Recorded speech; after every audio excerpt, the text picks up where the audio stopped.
Comment puis-je être sauvé?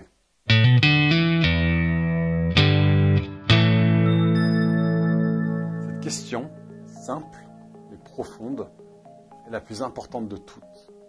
La question « Comment puis-je être sauvé ?» touche à l'endroit où nous passerons l'éternité après notre vie sur terre. Il n'y a rien de plus important que notre destinée éternelle. Heureusement, la Bible est parfaitement claire à ce sujet. Quand le geôlier de la ville de Philippe a demandé à Paul et à Silas « Que faut-il que je fasse pour être sauvé ?» Ceux-ci ont répondu « Crois au Seigneur Jésus et tu seras sauvé. » Acte 16, versets 30 à 31. Comment puis-je être sauvé? Pourquoi d'ailleurs ai-je besoin d'être sauvé? Eh bien, nous sommes tous souillés par le péché.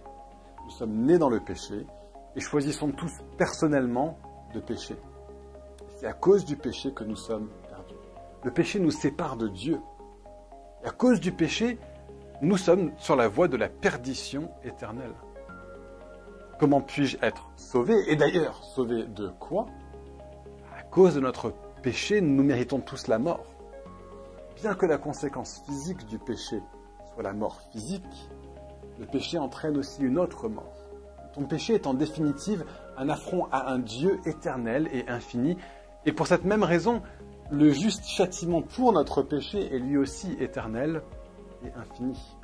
Nous avons donc besoin d'être sauvés de la perdition éternelle. Comment puis-je être sauvé et comment Dieu a-t-il pourvu à mon salut?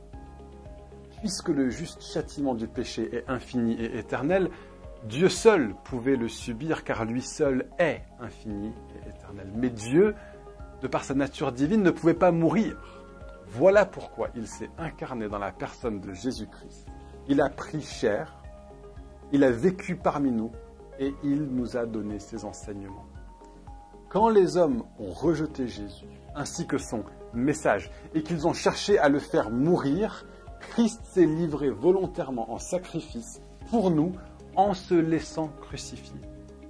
Parce que Jésus-Christ était un homme, il pouvait mourir. Et parce que Jésus-Christ était Dieu, sa mort avait une valeur éternelle et infinie. La mort de Jésus sur la croix est le prix parfait et complet pour nos péchés. Il a subi les conséquences que nous méritions. Et sa résurrection d'entre les morts prouve que sa mort était bien le sacrifice parfaitement suffisant pour le péché. Comment puis-je être sauvé? Que faut-il que je fasse? Crois au Seigneur Jésus et tu seras sauvé. Acte 16, verset 31. Dieu a déjà tout accompli.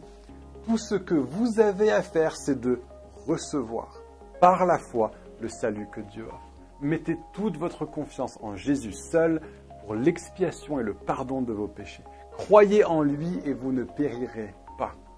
Dieu vous offre le salut comme un don. Ce qu'il vous reste à faire, c'est de l'accepter. Jésus est le chemin du salut.